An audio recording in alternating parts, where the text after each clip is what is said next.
हमर प्रिय देशवासी लोकनि नमस्कार। मोनक बात में अपने लोकनिक एक बेर पुनः स्वागत अछि। नवंबरक मास बहुत रास प्रेरणा लऽ कऽ आयल। किछु दिन पहिने 26 नवंबर के संविधान दिवस पर सेंट्रल हॉल में विशेष कार्यक्रमक आयोजन भेल। वंदे मातरम के 150 बरख हेबा पर सौंसे देश में होबा वाला कार्यक्रमक सनगर आरंभ भेल। 25 नवंबर के अयोध्या में राम मंदिर पर धर्मध्वजाक आरोहण भेल। एही दिन कुरुक्षेत्र के ज्योतिसर में पांचजन्य स्मारक के लोकार्पण भेल। संगी लोकनि, किछु दिन पहिने हम हैदराबाद में संसारक सबसँ पैघ लिप इंजन MRO फैसिलिटी के उद्घाटन केलहुँ अछि। एयरक्राफ्ट्स के मेंटेनेंस, रिपेयर आ ओवरहॉल के सेक्टर में भारत ई बड़ पैघ डेग उठेलक अछि। पिछला सप्ताह मुंबई में एकटा कार्यक्रमक क्रम में INS माहे के भारतीय नौसेना में सम्मिलित कैल गेल। पिछले सप्ताह भारतक स्पेस इकोसिस्टम के स्काई रूट के इन्फिनिटी कैंपस नव उड़ान देलक अछि। ई भारतक नव सोच, इनोवेशन आ यूथ पावर के प्रतिबिंब बनल अछि। संगी लोकनि, कृषि क्षेत्र में सेहो देश पैघ उपलब्धि प्राप्त केलक। भारत 357 मिलियन टन के खाद्यान्न उत्पादनक संग एकटा ऐतिहासिक रिकॉर्ड बनेलक अछि, 357 मिलियन टन। 10 बरख पहिने के तुलना में भारतक खाद्यान्न उत्पादन 100 मिलियन टन आरो बढ़ि गेल अछि। खेलक संसार में सेहो भारतक पताका फहरायल अछि। किछु दिन पहिने ही भारत के कॉमनवेल्थ खेल सभक आतिथ्यक सेहो घोषणा भेल। ई उपलब्धि सब देशक अछि, देशवासी लोकनिक छनि, आ मोनक बात देशक लोकसभक एहन उपलब्धि सबके लोकसभक सामूहिक प्रयास सबके जनसामान्यक सोझा अनबाक एकटा उत्तम मंच अछि। संगी लोकनि, जँ मोन में लगन होय, सामूहिक शक्ति पर टीम जकाँ काज करबाक विश्वास होय, खसि कऽ फेरसँ उठि ठाढ़ हेबाक साहस होय, कठिन सँ कठिन काज में सेहो सफलता सुनिश्चित भऽ जाइ छै। अहाँ ओहि समयक कल्पना करू जखन सैटेलाइट नहीं छल, GPS सिस्टम नहीं छल, नेविगेशन के कोनो सुविधा नहीं हुई छल। तैयो हमरा लोकनिक नाविक पैघ पैघ जहाज लऽ कऽ समुद्र में बहरा जाइ छलाह आ तय स्थान पर पहुँचै छलाह। आब समुद्र से आगू बढ़ि कऽ संसारक देश अंतरिक्षक अनंत उचास के नापि रहल अछि।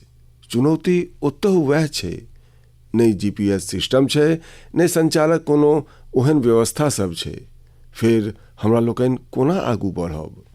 संगी लोकनि, किछु दिन पहिने सोशल मीडिया पर एकटा वीडियो हमर ध्यान झिकलक। ई वीडियो इसरो के एकटा विलक्षण ड्रोन प्रतियोगिता के छल। एहि वीडियो में अपना देशक युवा आ विशेष कऽ हमरा लोकनिक जेनजी मंगल ग्रह सन परिस्थिति सब में ड्रोन उड़ेबाक प्रयास कऽ रहल छलाह। ड्रोन उड़ै छल, किछु पल संतुलन में रहै छल, फिर हठात भूमि पर खसि पड़ै छल। जनै छी किया जे एतऽ जे ड्रोन उड़ि रहल छलै, ओहि में GPS के सपोर्ट एकदम नहीं छलै। मंगल ग्रह पर GPS संभव नहीं, तें ड्रोन के कोनो बहरिया संकेत वा गाइडेंस नहीं भेट सकै छै। ड्रोन के अपन कैमरा आ इनबिल्ट सॉफ्टवेयर के सहयोग सँ उड़बाक छलै। ओहि छोट सन ड्रोन के भूमिक पैटर्न चिन्हबाक छलै, ऊंचास नपबाक छलै, बाधा सबके बुझबाक छलै आ सुरक्षित उतरबाक बाट स्वयं तकबाक छलै। तें ड्रोन एक केर बाद एक खसल जा रहल छलै। संगी लोकनि, एहि प्रतियोगिता में पुणे केर युवा लोकनिक एकटा टीम किछु हद धरि सफलता प्राप्त केलक। हुनको सभक ड्रोन कतेको बेर खसल, क्रैश भेल, मुदा ओ सब हारि नहीं मानलनि। कतेको बेरक प्रयासक बाद एहि टीमक ड्रोन मंगल ग्रहक परिस्थिति में किछु काल उड़बा में सफल रहल। संगी लोकनि, ई वीडियो देखैत हमरा मोन में एकटा आरो दृश्य अभरि आयल। ओ दिन जखन चंद्रयान 2 संपर्क सँ बाहर भऽ गेल छल। ओहि दिन सौंसे देश आ विशेष कऽ वैज्ञानिक किछु पल लेल निराश भेल छलाह, मुदा संगी लोकनि, असफलता हुनका रोकलक नहीं। ओहि दिन ओ चंद्रयान 3 के सफलताक कथा लिखब आरंभ कऽ देलनि। यह कारण छै जे जखन चंद्रयान 3 सफल लैंडिंग केलक तऽ ओ मात्र एकटा मिशनक सफलता नहि छल, ओ तऽ असफलतासँ बहरा कऽ बनायल गेल विश्वासक सफलता छल। एहि वीडियोमे जे युवा देखा रहल छथि हुनका आँखिमे हमरा वएह चमक दिखाई देलक। प्रत्येक बेर जखन हम हमरा लोकनिक युवा सभक लगन आ वैज्ञानिक लोकनिक समर्पणकेँ देखै छी तऽ मोन उत्साहसँ भरि जाइए। युवा लोकनिक यह लगन विकसित भारतक बड़ पैघ शक्ति अछि।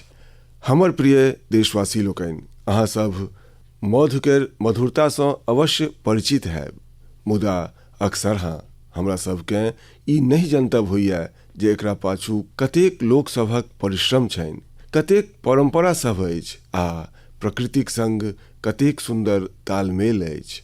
संगी लोकनि, जम्मू कश्मीरक पहाड़ी इलाका सबमे वन तुलसी अर्थात सुलाई केर फूल सबसँ एतऽ केर मधुमाछी बड़ उत्कृष्ट मध बनबैए। ई उज्जर रंगक मध होइ छै जकरा रामबन सुलाई हनी कहल जाइ छै। किछु बरख पहिने रामबन सुलाई हनी के जीआई टैग भेटलैए।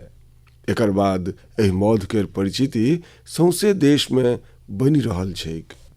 संगी लोकनि, दक्षिण कन्नड़ा जिलाक पुतुर में ओतऽ केर वनस्पति सब मध उत्पादन लेल उत्कृष्ट मानल जाइत छैक। एतऽ ग्राम्यजन नामक किसान संस्था एहि प्राकृतिक उपहार के नव दिशा दऽ रहल छै। ग्राम्यजन एतऽ एकटा आधुनिक प्रोसेसिंग यूनिट बनेलक। लैब, बॉटलिंग, स्टोरेज आ डिजिटल ट्रैकिंग सन सुविधा सब जोड़ल गेल। आब यह मध ब्रांडेड उत्पाद बनि कऽ गाम सबसँ बाजार सब धरि पहुँचि रहल छै। एहि प्रयासक लाभ 2500 सँ बेसी किसानकेँ भेटलनि अछि। संगी लोकनि, कर्नाटक केर तुमकुरु जिला में शिवगंगा कालंजिया नामक संस्थाक प्रयास सेहो बड़ प्रशंसनीय छैक। एकरा द्वारा एतऽ प्रत्येक सदस्यकेँ आरंभ में 2टा बी बॉक्स देल जाइ छनि। एना कऽ कऽ ई संस्था अनेको किसानकेँ अपना अभियानसँ जोड़ि देलक अछि। आब एहि संस्थासँ जुड़ल किसान मिलि कऽ मधु बाहर करैत छथि, उत्तम पैकेजिंग करैत छथि आ स्थानीय बाजार धरि पहुँचबैत छथि। एहिसँ हुनका लाखों केर कमाई सेहो भऽ रहल छनि। एहने एकटा उदाहरण नागालैंड केर क्लिफ हनी हंटिंग केर छै। नागालैंड केर चोकलांगन गाम में खियामनी यांगन जनजाति शताब्दियोंसँ मधु बाहर करबाक काज करैत आयल अछि। एतऽ मधुमाछी गाछ सब पर नहीं अपितु ऊंच चखान सब पर अपन घर बनबै छै। तें मधु बाहर करबाक काज सेहो बड़ खतरासँ भरल होइ छै। तें एतऽ केर लोक मधुमाछी सबसँ पहिने बड़ सौम्यतासँ बात करै छथि, ओकरासँ अनुमति लै छथि, ओकरा सबके कहै छथि जे आइ ओ मधु लेबऽ आयल छथि, एकर बाद मधु बाहर करै छथि। संगी लोकनि, आइ भारत हनी प्रोडक्शन में नव रिकॉर्ड बना रहल अछि। 11 बरख पहिने देश में हनी केर उत्पादन 76,000 मीट्रिक टन छल। आब ई बढ़ि कऽ 1.5 लाख मीट्रिक टनसँ सेहो बेसी भऽ गेल अछि। बीतल किछु बरख में मधुक एक्सपोर्ट सेहो तेगुन्नासँ बेसी बढ़ि गेल अछि।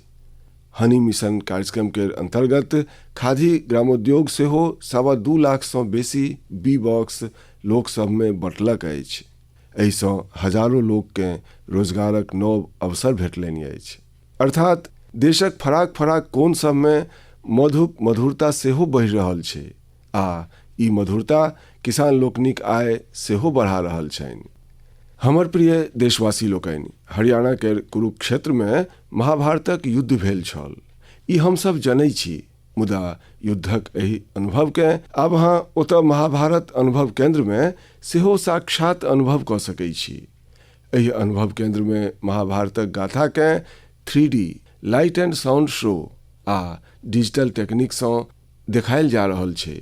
25 नवंबर के जखन हम कुरुक्षेत्र गेल रही तऽ एहि अनुभव केंद्रक अनुभव हमरा आनंदसँ भरि देने छल। संगी लोकनि, कुरुक्षेत्र में ब्रह्म सरोवर पर आयोजित अंतर्राष्ट्रीय गीता महोत्सव में सम्मिलित हैब सेहो हमरा लेल विशेष रहल। हम ई देख कऽ बड़ प्रभावित भेलहुँ जे कोना संसार भरिक लोक दिव्य ग्रंथ गीतासँ प्रेरित भऽ रहल छथि। एहि महोत्सव में यूरोप आ सेंट्रल एशिया सहित विश्व केर कतेको देशक लोकसभक सहभागिता रहल अछि। एहि मासक आरंभ में सऊदी अरब में पहिल बेर कोनो सार्वजनिक मंच पर गीताक प्रस्तुति कयल गेल अछि। यूरोप केर लातविया में सेहो एकटा स्मरणीय गीता महोत्सव आयोजित कयल गेल। एहि महोत्सव में लातविया, एस्टोनिया, लिथुआनिया आ अल्जीरिया केर कलाकार सब बढ़ि चढ़ि कऽ भाग लेलनि। संगी लोकनि, भारतक महान संस्कृति में शांति आ करुणा केर भाव सर्वोपरि रहल अछि। अहाँ दोसर विश्व युद्धक कल्पना करू, जखन चारू दिस विनाशक भयावह वातावरण बनल छल। एहन कठिन समय में गुजरात केर नवानगर केर जाम साहेब महाराज दिग्विजय सिंह जी जे महान कार्य केलनि, ओ आइयो हमरा लोकनि के प्रेरणा दैत अछि। ओहि समय जाम साहेब कोनो सामरिक गठबंधन वा युद्धक रणनीति के लऽ कऽ नहि सोचि रहल छलाह, अपितु हुनका चिंता ई छलनि जे कोना विश्व युद्धक मध्य पोलिश यहूदी नेना सभक रक्षा भेलनि। ओ गुजरात में तखन हजारों नेना सभके शरण दऽ कऽ हुनका सभके नव जीवन देलनि, जे आइयो एकटा दृष्टांत अछि। किछु दिन पहिने दक्षिणी इजराइल केर मोशाब नोवातिम में जाम साहेबक प्रतिमा केर अनावरण कयल गेलनि। ई बहुते विशेष सम्मान छल। पिछला बरख पोलैंड के वार्सो में हमरा जाम साहेबक स्मारक पर श्रद्धा सुमन अर्पित करबाक सौभाग्य भेटल छल। हमरा लेल ओ क्षण अविस्मरणीय रहत। हमर प्रिय देशवासी लोकनि, किछु दिन पहिने हम नेचुरल फार्मिंग केर एकटा विशाल सम्मेलन में भाग लेवा लेल कोयम्बटूर गेल छलहुँ। दक्षिण भारत में नेचुरल फार्मिंग के लऽ कऽ भऽ रहल प्रयास सबके देखि कऽ हम बड़ प्रभावित भेलहुँ। कतेको युवा हाईली क्वालिफाइड प्रोफेशनल आब नेचुरल फार्मिंग फील्ड के अपना रहल छथि। हम ओतऽ किसान लोकनिसँ बात केलहुँ, हुनकासँ अनुभव जानलहुँ। नेचुरल फार्मिंग भारतक प्राचीन परंपरा सभक हिस्सा रहल अछि आ हमरा लोकनि सब गोटे कर्तव्य अछि जे धरती माताक रक्षा लेल एकरा निरंतर प्रोत्साहन दी। संगी लोकनि, विश्वक सबसँ पुरान भाषा आ विश्वक सबसँ प्राचीन शहर सब में सँ एकटा शहर, एहि दुनूक संगम सदिखन अद्भुत होइ छै। हम बात कऽ रहल छी काशी तमिल संगमम केर। 2 दिसंबर सँ काशी केर नमो घाट पर 4वीं काशी तमिल संगमम आरंभ भऽ रहल अछि। एहि बेरक काशी तमिल संगमम केर थीम बहुते रोचक अछि। लर्न तमिल, तमिल कर कलम। काशी तमिल संगमम ओहि सब लोक लेल एकटा महत्वपूर्ण मंच बनि गेल अछि जिनका तमिल भाषासँ लगाव छनि। काशी केर लोक सबसँ जखन कखनो बात होइत अछि तऽ ओ सदिखन कहै छथि जे काशी तमिल संगमम केर हिस्सा बनब हुनका बड़ नीक लगै छनि। एतऽ हुनका किछु नव सिखबा आ नव नव लोक सबसँ भेंट करबाक अवसर भेटै छनि। एहू बेर काशीवासी पूर्ण जोश आ उत्साहक संग तमिलनाडुसँ आबयवला अपन भाई बहिन लोकनिक स्वागत करबा लेल बड़ उत्सुक छथि। हमरा अहाँ सब गोटेसँ आग्रह अछि जे अहाँ काशी तमिल संगमम केर हिस्सा अवश्य बनी। एकरा संगहि एहन आरो मंच द सोची जाहिसँ एक भारत श्रेष्ठ भारत केर भावना मजबूत होय। एतऽ हम एक बेर फेर कहऽ चाहब, तमिल कलाचारम उयर्वानद, तमिल मोली उयर्वानद, तमिल इंडियाविन पेरुमिदम। महान अछि तमिल संस्कृति, महान अछि तमिल भाषा, भारतक गौरव अछि तमिल। हमर प्रिय देशवासी लोकनि, जखन भारतक सुरक्षा तंत्र के मजबूती भेटै छै तऽ प्रत्येक भारतवासी के गर्व होइ छनि। पिछला सप्ताह मुंबई में INS माहे के भारतीय नौसेना में सम्मिलित कयल गेल। किछु लोक सभक मध्य एकर स्वदेशी डिजाइन के लऽ कऽ बेस चर्चा रहल। ओतहि पुडुचेरी आ मालाबार कोस्ट के लोक एकर नामे सँ प्रसन्न भऽ गेला। असल में एकर माहे नाम ओहि स्थान माहे केर नाम पर राखल गेल अछि जकर एकटा समृद्ध ऐतिहासिक विरासत रहल अछि। केरला आ तमिलनाडु केर कतेको लोक एहि बात पर गौर केलनि जे एहि युद्धपोतक क्रेस्ट उरुमी आ कलारीपयट्टू केर पारंपरिक लचगर तरवारि जकाँ देखाई पड़ै छै। ई हमरा सब लेल गर्वक बात अछि जे हमरा लोकनिक नौसेना बहुते तीव्रतासँ आत्मनिर्भरता दिस डेग बढ़ा रहल अछि। 4 दिसंबर के हमरा लोकनि नौसेना दिवस सेहो मनाबऽ जा रहल छी। ई अवसर हमरा लोकनिक सैनिक गणक अदम्य साहस आ पराक्रम के सम्मान देबाक एकटा विशेष दिन अछि। संगी लोकनि, जे लोक नेवी से जुड़ल टूरिज्म में रुचि रखै छथि हुनका लेल अपना देश में बहुत रास स्थान अछि जतऽ जाकऽ हुनका सबके बहुत किछु सिखबा लेल भेटतनि। देशक पश्चिमी तट पर गुजरातक सोमनाथ लग एकटा जिला अछि दीव।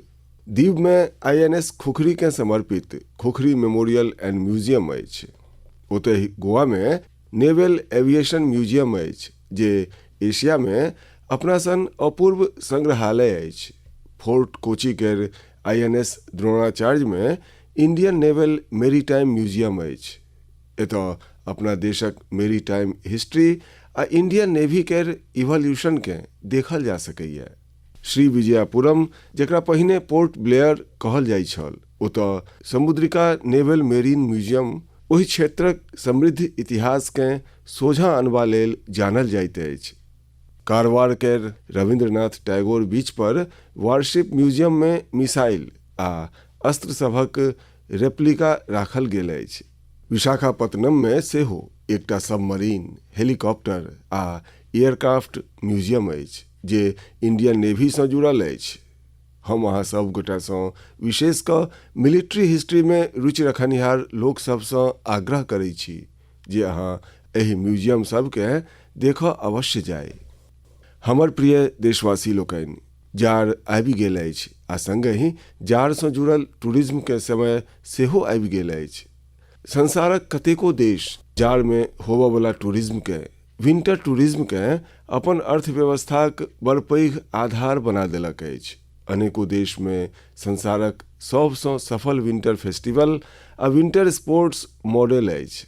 ई देश सब skiing, snowboarding, snow trekking, ice climbing आ फैमिली स्नो पार्क्स सन अनुभव सबके अपन परिचिति बनेलक अछि।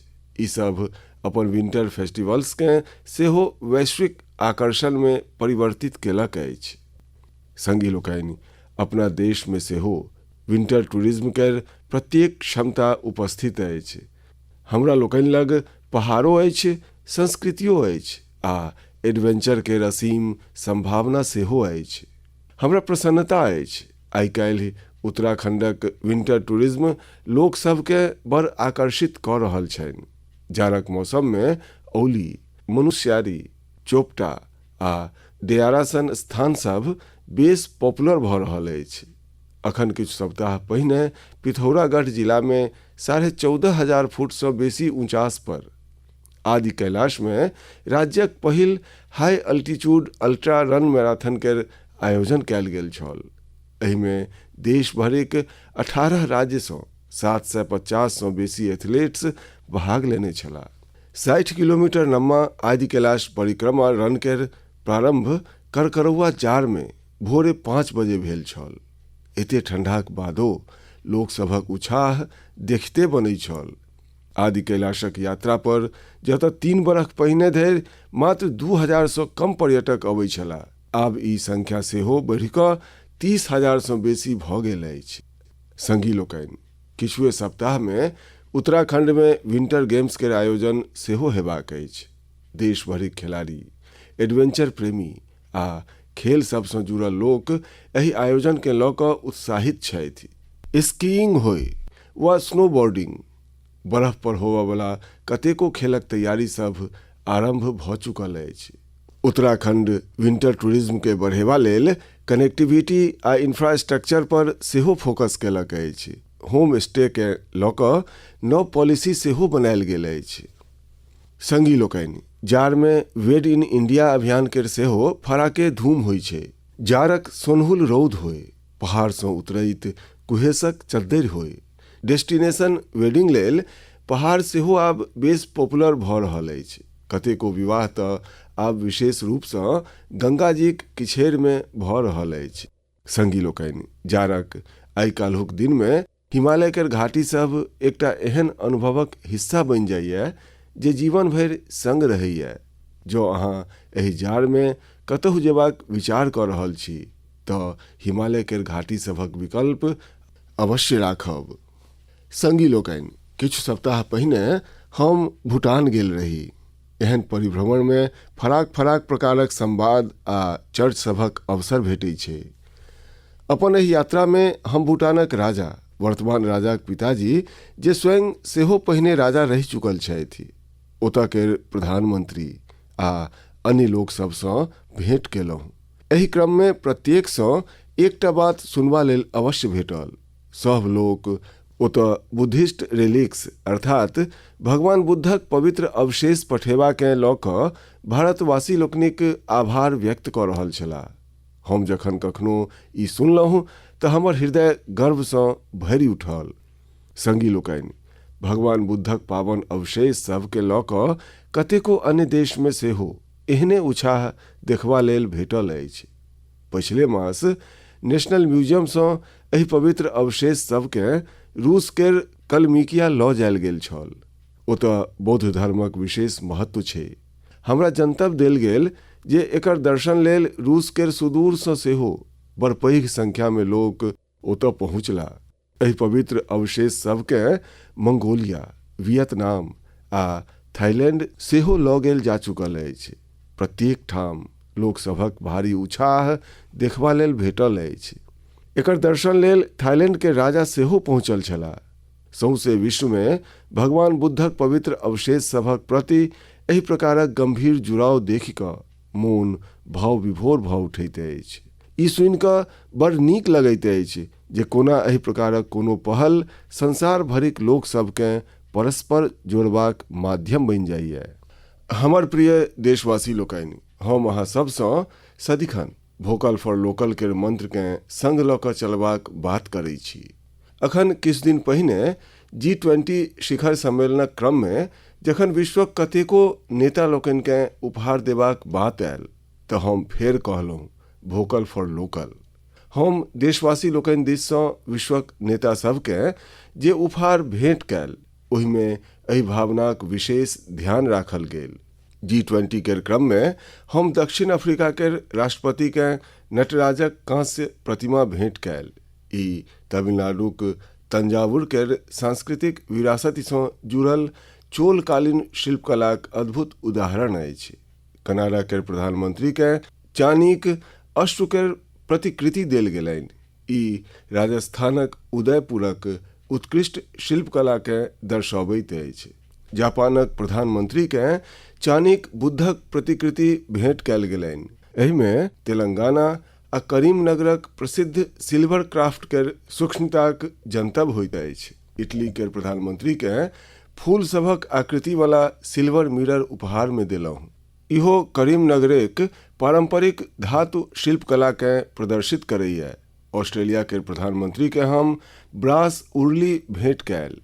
ई केरला केर मन्नार केर एकटा उत्कृष्ट शिल्प अछि। हमर उद्देश्य छल जे संसार भारतीय शिल्प कला आ परंपरा द जानै आ हमरा लोकनिक कारीगर सभक प्रतिभा के ग्लोबल मंच भेटै। संगी लोकनि, हमरा प्रसन्नता अछि जे वोकल फॉर लोकल केर भावना के देशक करोड़ों लोक अपना जीवनक हिस्सा बना लेलनि अछि। एहि बरख जखन अहाँ पावनिक कीन बेसाह लेल बाजार गेल हैब तऽ एकटा बात अहाँ सब गोटे अनुभव केने हैब। लोकक पसिन्न आ घर सब में आबऽ वाला सामान सब में एकटा स्पष्ट संकेत दिखाई दऽ रहल छल जे देश स्वदेशी दिस घुरि रहल अछि। लोक अपना मोन सँ भारतीय उत्पाद सबकेँ चुनि रहल छलाह। एहि परिवर्तन के छोट सँ छोट दुकानदार सब सेहो अनुभव केलनि। एहि बेर युवा लोकनि सेहो वोकल फॉर लोकल अभियान के गति देलनि। आबऽ वाला किछु दिन में क्रिसमस आ नव बरख पर कीन बेसाहक नव क्रम आरंभ होबऽ वाला अछि। हम अहाँके फेर मोन पारब, वोकल फॉर लोकल केर मंत्र मोन राखी।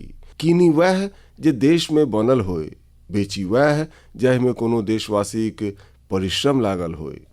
हमर प्रिय देशवासी लोकनि, भारतीय खेल सभक हिसाब सँ ई मास सुपरहिट रहल अछि। एहि मासक प्रारंभ भारतीय महिला टीम द्वारा ICC महिला विश्व कप जितबा सँ आरंभ भेल। मुदा ओकर बादो मैदान पर आरो बेसी एक्शन देखबा लेल भेटल अछि। किछुए दिन पहिने टोक्यो में डेफ ओलंपिक्स भेल अछि, जतऽ भारत अपन अखन धरिक सर्वश्रेष्ठ प्रदर्शन करैत 20 मेडल्स जीतलक अछि। हमरा लोकनिक महिला खिलाड़ी सब सेहो कबड्डी वर्ल्ड कप जीति कऽ इतिहासे रचि देलनि। पूरा टूर्नामेंट में ओ सब उत्कृष्ट प्रदर्शन कऽ कऽ प्रत्येक भारतवासीक मोन जीति लेलनि। वर्ल्ड बॉक्सिंग कप फाइनल्स में सेहो हमरा लोकनिक खिलाड़ी सभक प्रदर्शन सनगर रहलनि, जतऽ ओ सब 20टा मेडल्स जीतलनि। संगी लोकनि, जाहि बातक आरो बेसी चर्च भऽ रहल अछि ओ अछि हमरा लोकनिक महिला टीमक ब्लाइंड क्रिकेट वर्ल्ड कप जीतब। पैघ बात ई अछि जे हमरा लोकनिक ई टीम बिना एको मैच हारने एहि टूर्नामेंट के जीतलक अछि। देशवासी लोकनि के एहि टीमक प्रत्येक खिलाड़ी पर गर्व छनि। हमर एहि टीम सँ प्रधानमंत्री निवास पर भेंट भेल। सत्य एहि टीमक हौस, हुनक जज्बा हमरा लोकनि के बहुत किछु सिखबैत अछि। ई विजय हमरा सभक खेल इतिहासक सबसँ पैघ विजय सब में सँ एक अछि जे प्रत्येक भारतीय के प्रेरित करैत रहत। संगी लोकनि, आइ काल्हि अपना देश में एंड्योरेंस स्पोर्ट्स के एकटा नव खेल संस्कृति सेहो तीव्रता सँ उभरि रहल अछि। एंड्योरेंस स्पोर्ट्स सँ हमर माने एहन स्पोर्ट्स एक्टिविटीज सँ अछि जाहि में अहाँक लिमिट्स के परीक्षण होइत अछि। किछु बरख पहिने धरि मैराथन आ बाइकथन सन विशेष इवेंट किछु विशेष लोके सब धरि सीमित छल, मुदा आब बहुत किछु बदलि चुकल अछि। हमरा जनतब देल गेल अछि जे देश भरि में प्रत्येक मास 1500 सँ बेसी एंड्योरेंस स्पोर्ट्स के आयोजन होइत अछि। एहि इवेंट्स में भाग लेबा लेल एथलीट्स दूर दूर धरि जाइ छथि। संगी लोकनि, एंड्योरेंस स्पोर्ट्सक एकटा उदाहरण अछि आयरनमैन ट्रायथलॉन। अहाँ कल्पना करू जो अहाँ के कहल जाय जे अहाँ लग एक दिन सँ सेहो कम समय अछि आ अहाँ के ई 3टा काज करबाक अछि। समुद्र में 4 किलोमीटर धरि हेलब, 180 किलोमीटर साइकिल चलायब आ लगभग 42 किलोमीटर केर मैराथन दौड़ लगायब। अहाँ सोचब जे ई कोना संभव छै, मुदा लौह सन दृढ़ हौस वाला लोक एहि काज के सेहो सफलतापूर्वक कऽ लै छथि। तें एकरा आयरनमैन ट्रायथलॉन कहल जाइ छै। गोवा में हालहि में एहने एकटा आयोजन कयल गेल। आइ काल्हि एहि प्रकारक आयोजन सब में सेहो लोक बढ़ि चढ़ि कऽ सहभागिता कऽ रहल छथि। एहन कतेको आरो प्रतियोगिता सब अछि जे हमरा सभक युवा संगी लोकनिक मध्य बड़ लोकप्रिय भऽ रहल अछि। आइ काल्हि कतेको लोक fit India Sundays on cycle सन कार्यक्रम सब में भाग लेबा लेल संग आबि रहल छथि। ई सब एहन वस्तु सब अछि जाहि सँ फिटनेस के प्रोत्साहन भेट रहल छै। संगी लोकनि, अहाँ सबसँ प्रत्येक मास भेंट करब हमरा लेल सदिखन एकटा नव अनुभव होइत अछि। अहाँक गाथा सब, अहाँक प्रयास हमरा फेर सँ प्रेरित करैत अछि। अपना संदेश सब में अहाँ जे सुझाव पठबै छी, जे अनुभव साझी करै छी, ओहि सँ हमरा एहि कार्यक्रम में भारतक विविधता के समेटि लेबाक प्रेरणा भेटैत अछि। जखन हमरा लोकनि अगिला मास भेटब तखन 2025 समाप्त होबऽ वाला हैत। देशक अधिकांश भाग में आब जाड़ सेहो तीव्र होइत जायत। जाड़क मौसम में अहाँ अपन आ अपना परिवारक विशेष ध्यान राखी। अगिला मास हमरा लोकनि किछु नव विषय, नव व्यक्तित्व सभक चर्चा अवश्य करब। बहुत बहुत धन्यवाद। नमस्कार।